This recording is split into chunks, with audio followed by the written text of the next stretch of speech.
a fost torturată de propria ei mătușă. Victoria este o fetiță în vârstă de 8 ani care s-a născut în Coasta de Fildeș. În anii 1999, părinții au decis să o trimită în Marea Britanie la o rudă de-a lor. Ei aveau speranța că fata lor o să ducă o viață mai bună acolo și că o să aibă o șansă mai mare la educație. Fetița a ajuns în grija mătușii ei, Mary, și a partenerului ei pe nume Carl.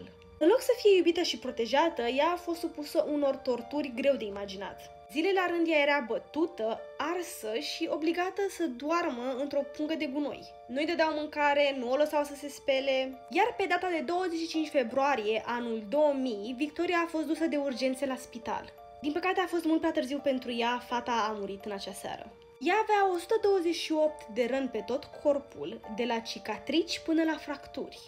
Cei doi psihopați au fost condamnați la închisoare pe viață, doar că pentru mulți, și aici pot să înțeleg de ce, această sentință nu a fost îndeajuns, oamenii voiau ca ei să fie torturați. Și încă o chestie care mă deranjează la acest caz, profesorii din școală știau de situația ei și nu au făcut nimic.